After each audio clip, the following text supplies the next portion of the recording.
I have decided to take this video primarily because we need an English version, an English explanation of the current economic state of Turkey. I'd like to present this sharing with a slide presentation so that we can use graphics and diagrams to explain what kind of economic environment we're going through in Turkey. So first of all, we have to well understand what the current economic state is. Are we going through an economic crisis? Is it truly an economic crisis that we are going through? Now, there are certain properties of financial crisis, literally. One is the sudden decline of the growth rate, which I shall show you, the performance of the economic growth rate of Turkey. The second one is the collapse of financial markets, which I shall again show you by the example of the Istanbul Stock Exchange or the stock market. The third one is the sharp depreciation of the national currency. We shall have a look at the dollar value of Turkish lira. And thirdly, we have to see whether there's a deadlock of payments in the financial world, because generally there is a deadlock of the payment system in the financial world. There has to be a tremendous rise of prices, kind of hyperinflation, which is a common property of financial crisis. And one of the must or requisites of financial crisis is that there must be a massive uncertainty and consequently loss of confidence in the society or economic agents. Now, if you look at the growth rate, we can, these are the monthly industrial production values. As we see, there is a negative industrial growth, in other words, a kind of contraction on a monthly basis in industry, exceeding 25%, almost by 30% in 2020. But let us not forget that this is primarily due to the pandemic, because there was a close down in 2020 April. But once the this close down was relieved by May, it became a very positive figure, very high figure, and it followed in June and July. But then onwards, it became kind of normalized in the consecutive months of August, September, November, and so on. When we come to 2021, and this is the cumulative or 12-monthly growth rate of industrial production, here you see the figures as I tried to explain you. There's a negative growth in April, then a recovery, and then in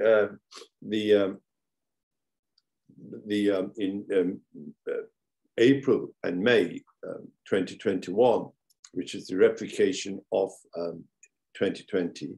So by base effect, there is a peak there in industrial production.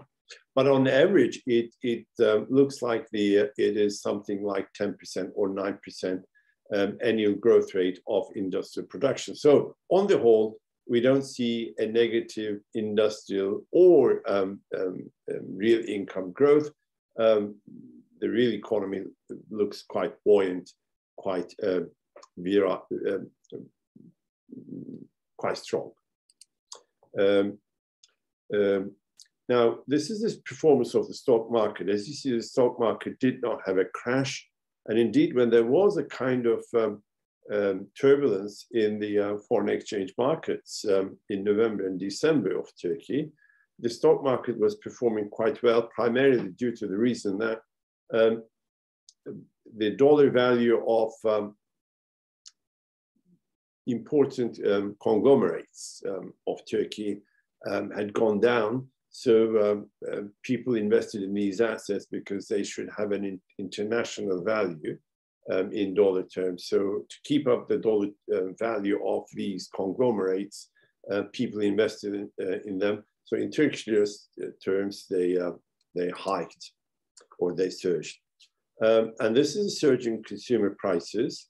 Now we see here, now this is crucially important, we see here that in 2020, there is an immense rise in consumer prices, although there is some rise of by 30%. In other words, there's the consumer prices was less than 12%. There was the consumer inflation was less than 12%. It exceeded 14% or reached to almost 15% by the end of the year. But throughout 2021, there was a very rapid increase in inflation, and that there's a jump in the last month of last year from 21% to 36%, and it seems that this is primarily due to the pass-through caused by the exchange rate depreciation, and it will follow on by consecutive months of 2022. Well, that's our expectation anyway. So this is the real level of exchange rate. Now we have to look at the real level of the exchange rate to see the impact of pass-through from the exchange rate into producer prices and then to consumer prices. Now this is the exchange rate. As you see, there are two important hikes here. One is in 2018, then it calms down, but then still there's a smooth depreciation of the national currency for 3 years, 2019, 2020, and 2021. But towards the end of 2021, then there is a sudden jump in the exchange rate. In other words, there's a sudden depreciation of the national currency. It exceeds to 18.4 Turkish lira to a dollar. Then it corrects partially. Now, this is a really effective exchange rate.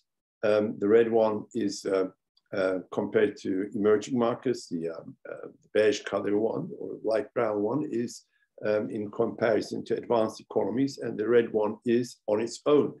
Now, on its own, we see that, I mean, the index starts from 1994, which is right after the 1994 crisis, when the exchange rate was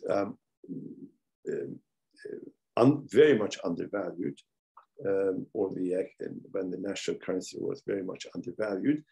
And a second tremendous decline was in 2001, when there was this twin crisis. As you see, it declines not to the level of 1994, but again to a considerable level. But then onwards, there is an appreciation of the exchange rate until 2007. Later on, then we have the 2009 crisis, or 2009 crisis, global crisis, and there is a depreciation of the exchange rate, although it's not very, very significant. I mean, it is significant, but it's not very, very high. But then onwards, after 2009, we see a continuous depreciation, real depreciation of the exchange rate, yes? And it reaches, by the end of the year, it reaches to its historical lowest levels. So that we currently, the exchange rate is, the real exchange rate, the real effective exchange rate is at its historical lowest level. Now, the natural outcome of this is that when we look at the wholesale prices or producer prices, this is the monthly increase of producer prices. Throughout 2020, you see that there is, on a monthly basis, a declining producer price inflation. But after the mid-2020, the pandemic shows its effect, and the wholesale price index starts inclining, and it reaches from almost 6% to above 25%. Now that is within 6 months' time, a very tremendous, very significant and an alarming increase in the wholesale price index of producer prices. And it continues throughout, reaching to almost 46% by October. By November, it's 54%, and by end year of 2021, it is almost 80%. The last bit is primarily caused by the depreciation of the exchange rate, especially the November and December producer price indexes are primarily caused by the pass-through of the exchange rate. Now, let us look at the factors of the foreign exchange rate determination in Turkey. Likewise, in any country, the current account deficit is the primary factor which causes or which influences the exchange rate. The second and most important one is again in the balance of payments, which is the capital account, or if there is a sudden currency attack or an exit from foreign investors, then naturally or a sudden entry into the market, it influences the exchange rate. There may be debt servicing problems, although debt servicing problems never happened in Turkey. But the most important two are, especially recently, is a demand surge of domestic residents. What we mean is both corporate and private investors or savers may decide for currency substitution, and instead of Turkish liras, they may prefer foreign currency, and that may cause the exchange rate to shoot up.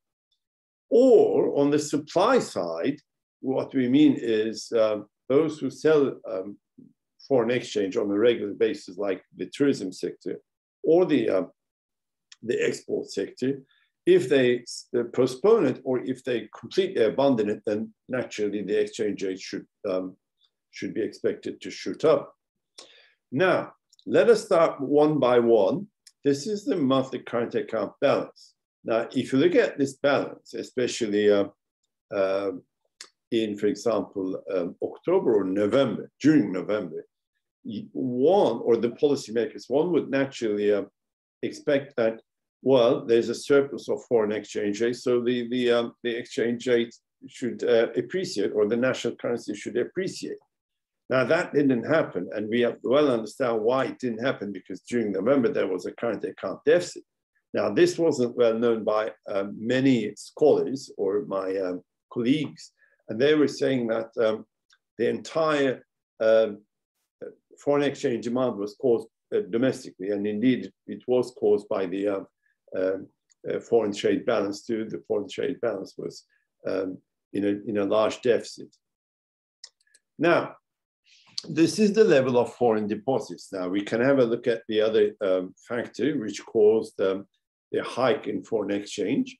Now, we're looking on the demand side of the foreign exchange, and we see that the import demand required, or the deficit in November caused a factor, a considerable factor on the demand side of foreign exchange, and caused the exchange rate to shoot up. Now, when we come to this, we see that the foreign deposits, or the deposits in foreign exchange, have gone up in 2009. That is the most important hike. It reaches to 173, and it continues for a while until 2015. And indeed, when you come to 2015, it's almost $15 billion less than it was in 2010 and 11. So there is a reduction there. But since then, we must note that it continues in a stable way. There's a stability there. Yes, 170, 160, 164, that level, until 2018. By 2018, mid-2018, whatever the cause is, we shall have a look at it, then there is an inclination, a rise in the level of foreign deposits. And it reaches to $228 billion by the end of 2020. Yes. Now, this is a rather enlarged view of 2021. Now, we see that throughout 2021, there is an increase of foreign deposits from 224 to $238 billion, which is a rise of $14 billion, considerable, significant, well noticed, okay. But when you come to the end year, it's no more higher than the value of 238. So the last bit is a different story, which we have to look at it. Yes, the last quarter of foreign deposits, although there is a rise in the exchange rate, the level of foreign deposits do not rise. Now, we shall come to that topic, but let us look at the other factor. Is there a sudden currency attack? I mean, is there a sudden exit by foreign investors in the country? The answer is no, because they're already very small. For example, in the bond market, where they had a large share, their share had been gone down below 4%. So we can't much talk about such a hurry of or exit from the domestic market. So that's not the case either. Now, what about the debt servicing problems? I mean, is there a rise in foreign debt? Or, I mean, what is happening on the debt side of the country? Because we know that the country is highly indebted, there's a high burden of foreign debt on the economy. The total foreign debt is roughly about $450 billion. Maybe currently by the end of the year, it will be $465 billion. What happened is, for example, in 2005, when you compare private and public sector debt, foreign debt, you would see that it was at least 2/3 of foreign debt was due to the private sector, at least 2/3. But when presently, it's been completely changed. It's been upside down, and now it is 2/3 of foreign debt is public, and 1/3 is private. What happened is, if you look at the figures here, for example, look at the figures in 2015, the private sector long-term debt was $196 billion. It went down to $163 billion. Yes, a reduction of almost $35 billion. Same is valid for short-term debt of the private sector. For example, it had gone up to $74 billion. Yes, then it went to $67 billion.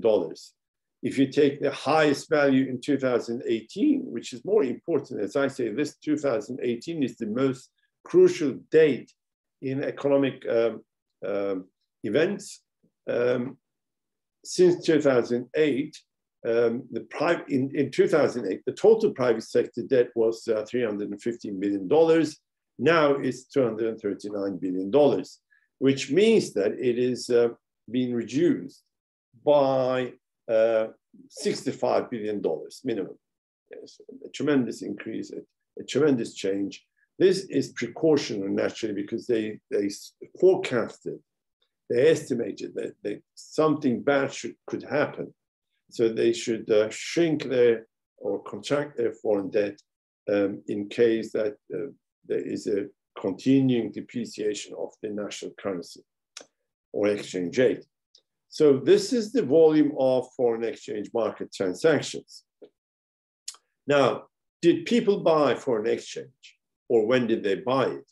Now, we see two periods of foreign exchange purchases. One is 2018, starting from the beginning of the year, and even by the end of 2017. And it goes until the last quarter of 2019. Yes, So we can talk about, until,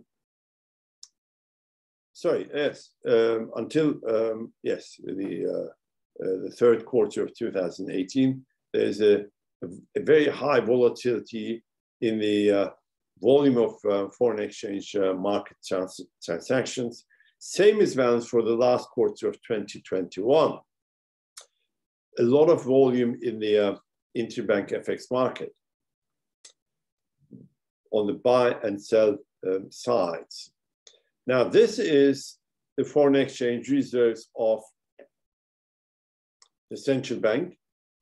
Now, you see a blue line, which is, they're both net FX position of the central bank. So it's both net, it's not gross. The value is never above $60 billion, which was in 2011. Yes, it is in a continuous decline until 2018. From 2018, what the central bank does is it requires swap agreements with other banks, central banks, and tries to enhance its international reserve position. And the blue line shows it, which includes swaps. And even if you include swaps, the net position of the central bank is negative currently, and it was negative by the beginning of the year anyway. If you deduct the swap position of the central bank, it is a net negative starting from 2020, and it's gone down to even to a level of $70 billion, a negative position of the central bank, which is tremendous and which is alarming indeed. Now, what happened to interest rates in the meantime? So now let us, before explaining what happened to interest rates, all those factors which we counted, which could ignite or cause a change in the exchange rate, is being explained here. So what we say is, on the whole, let's summarize. We say that the current account balance could not help it, yes, especially in the last month. Probably December is going to be a similar negative value. Yes, the $2.7 billion deficit in the current account has contributed adversely to the exchange rate. If you look at the foreign exchange deposits, again, we see some increase in the last couple of months of 2021, although the real, the actual progress in foreign deposits has started much before, but there is, as you see, from 234 to a rise of 238, maybe, and this is the year-end figure. So there is a net rise in foreign deposits by $4 billion.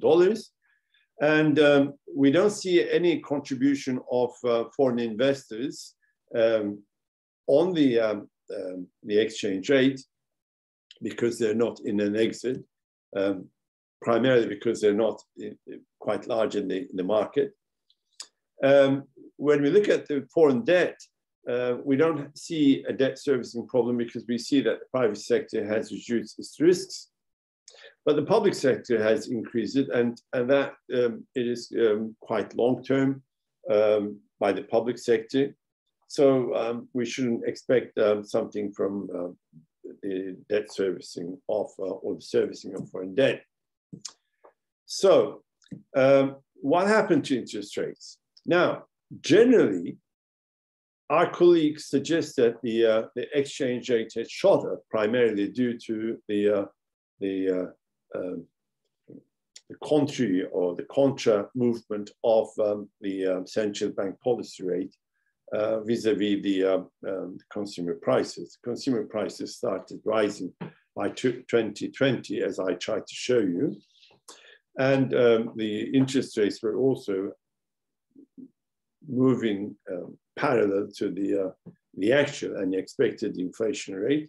But suddenly, towards the end months, starting from September and so on, started that the interest rates or the policy rate of the central bank was being cut down by 400% within 3 months' time.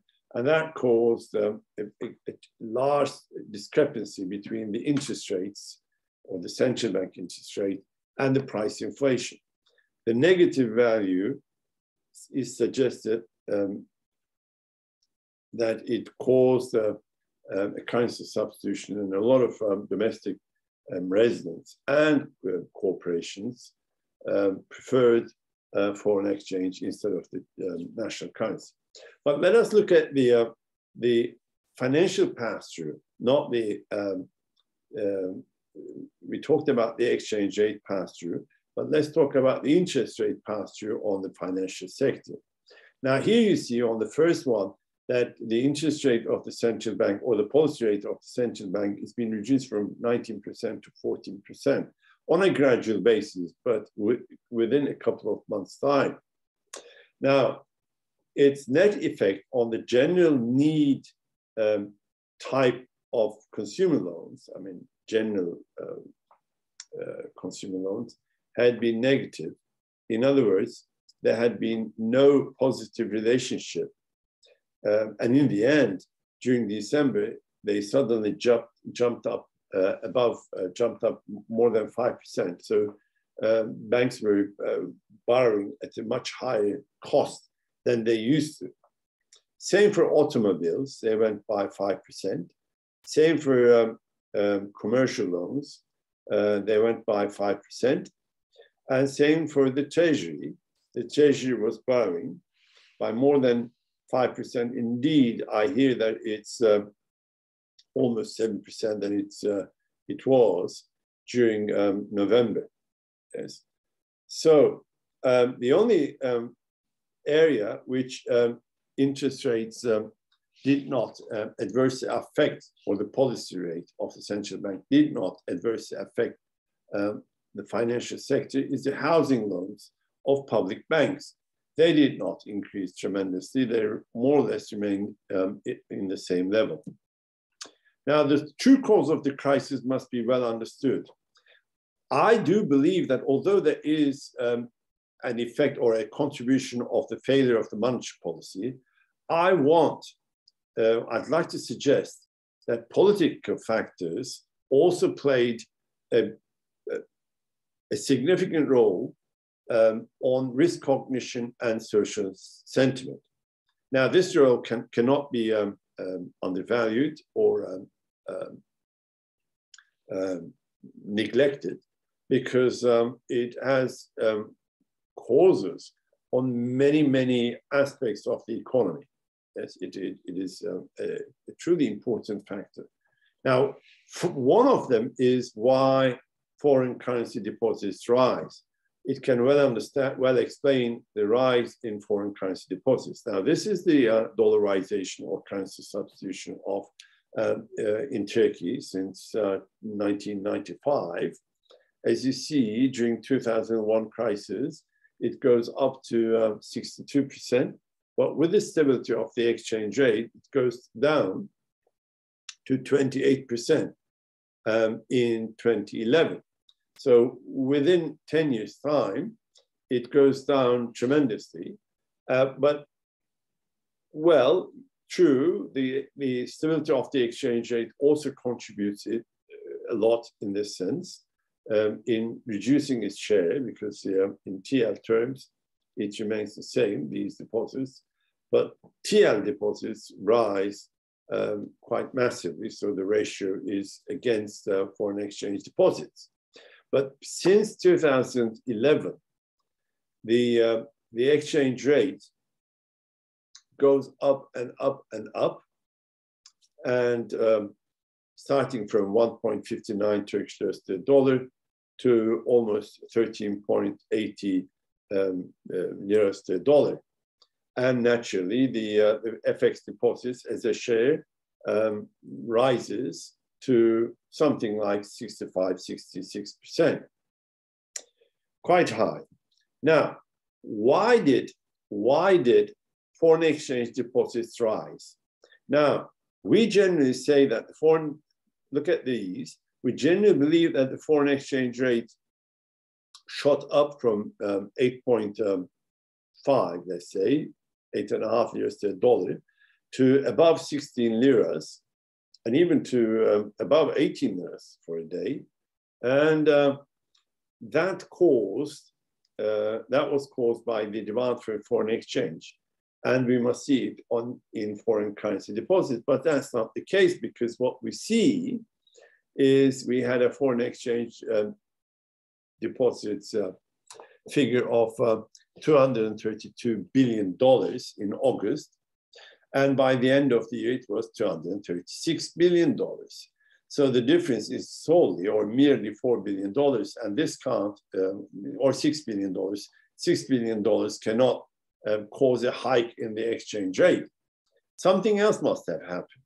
But if we look at 2018 and see the true rise in foreign currency deposits from $162 billion, which is the 2018 elections, since 2018 elections, general elections, until 7th November 2020, which is the change in the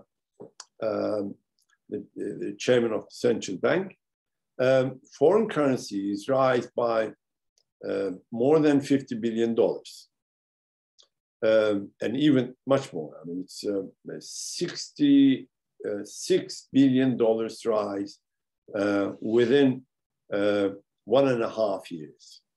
Yes. Now we must note that, and it's been quite influential, primarily because the exchange rate shot up from 2.18 Turkish liras to a dollar to almost 8.5 billion, 8.5 Turkish liras to a dollar. So the demand for foreign exchange or foreign currency deposits in that first period, which is shown by the green line here, we can suggest that, we can say that the true cause is actually the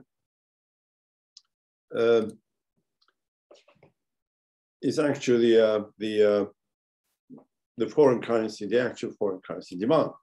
But the last one, which is 2021, is a rather different story. Something else must have happened. There is no significant rise in foreign currency deposits, but there's a change in the foreign exchange rate. Now, why is this caused? Is it caused by the decline of interest rates? Well, the relationship between the interest rates and the foreign currency deposits is not a very clear one. For example, the exchange rate, the interest rate was increased from 7.5% to 24% in 2019, yes, although it declined after a while. That increase did not stop foreign currency deposits to rise. They were about $160 billion. They came to up to $225 billion. So despite the increase in interest rates, the foreign currency deposits rose. When the interest rates declined, starting by the fall of 2021, the foreign currency deposits did not rise significantly. Although this does not mean that people did not buy foreign exchange. I shall come to that. Here you see the Consumer Confidence Index of Turkey, prepared by Bloomberg TV. And here you see that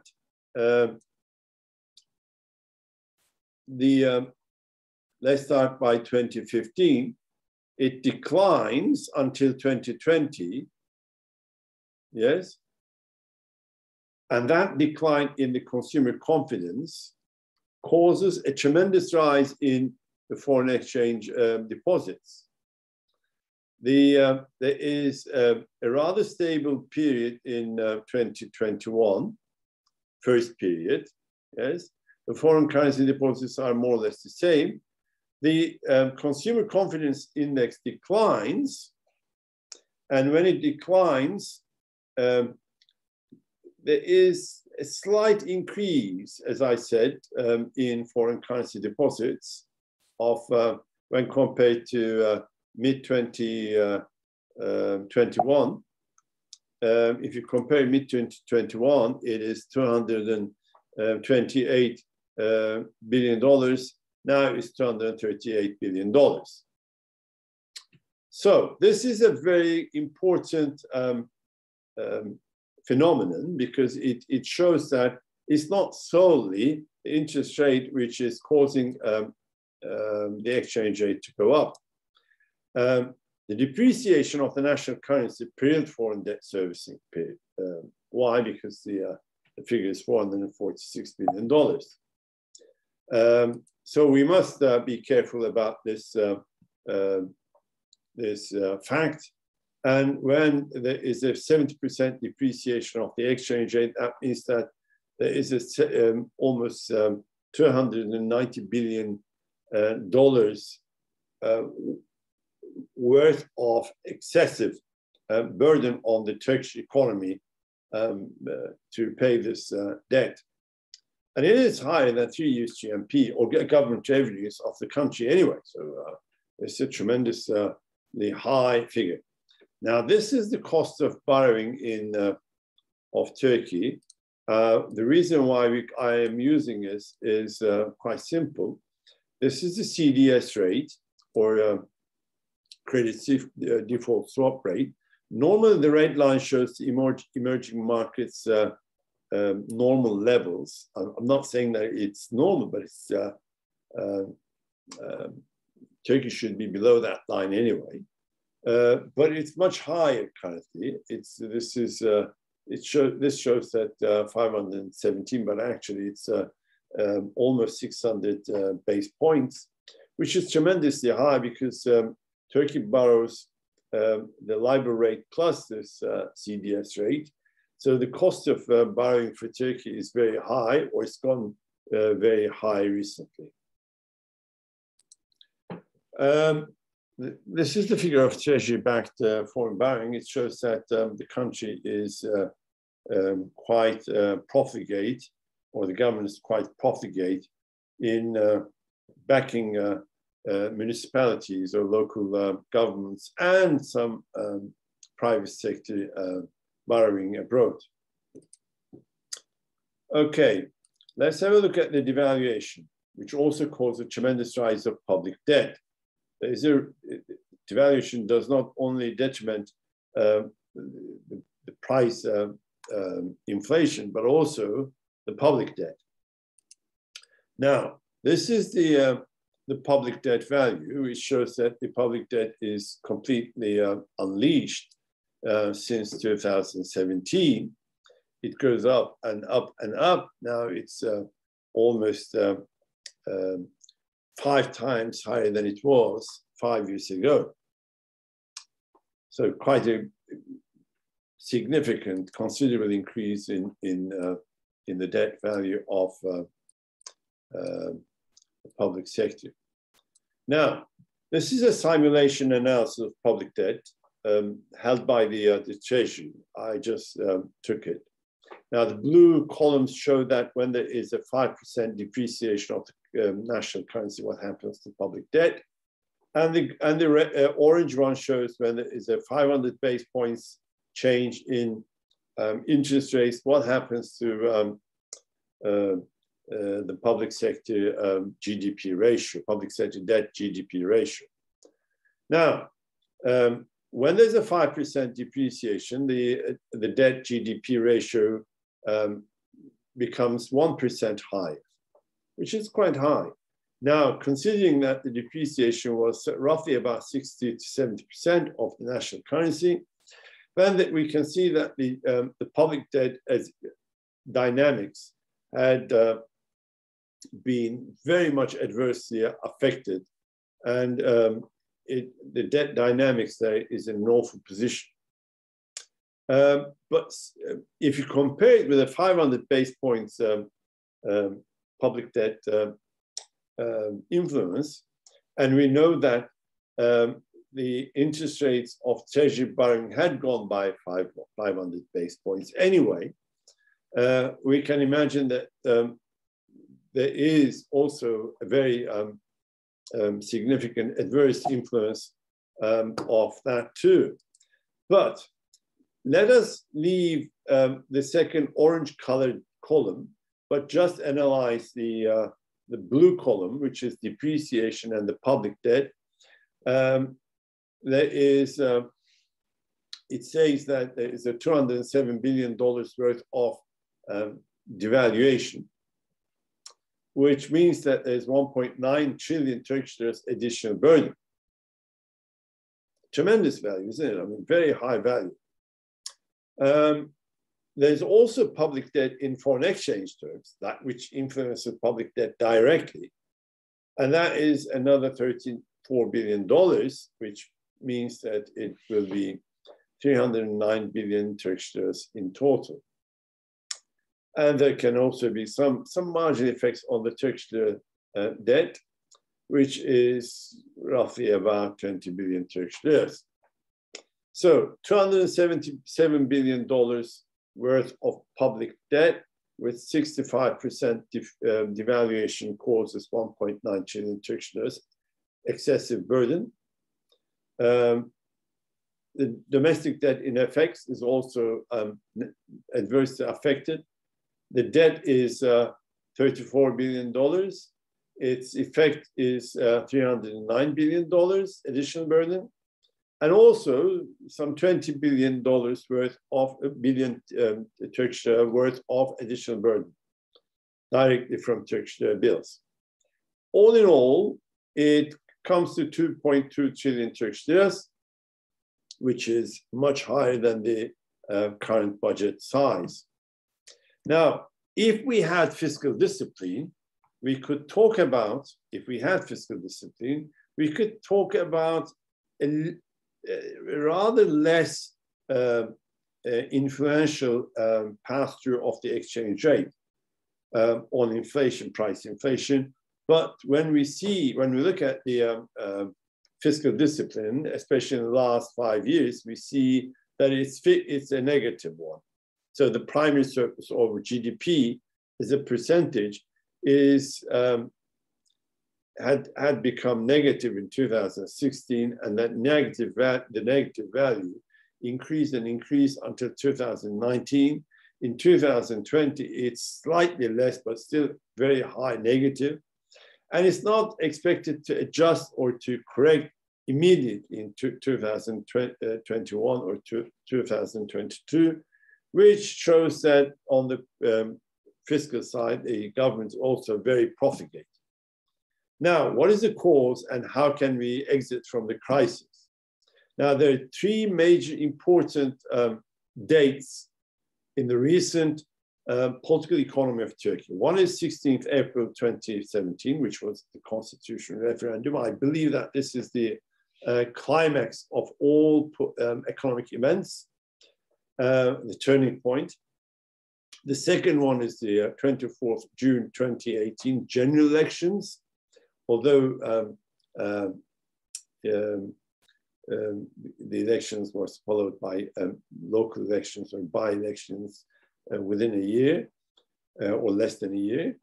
And the third important one is 6th of July 2019, when Murat Uysal became the central bank governor until 2020 December. Now, all in all, these 3 days are crucially important because they make the country's economy to pass to another direction or derail the destiny of the economic performance of the country. And there are 2 FX hikes. One is throughout 2018, and the other one is 2021. Now, here you see 2018 can be captured from the political events here. And the 2020 hike in the final quarter is also, to a large extent, can be contributed to the replacement of Murat Uysal in the place of Murat Çetinkaya. He left and Murat Uysal came, and things started changing again. Now, this is the restoration of the social confidence. I have to talk about this. As you see, This is the consumer confidence index. In a sharp decline in 2008 global crisis, yes, and 2008-9 crisis, slight recovery by 2011, but then it can't be sustainable. It's not sustainable, and it goes down and down and down very rapidly. And this is just 2011 and 2021. As you see, the decline is primarily starts by the end of 2018. Yes, here is where it is. I mean, in this period, it's rather stable, and it is slightly higher when compared to 2013. But let us not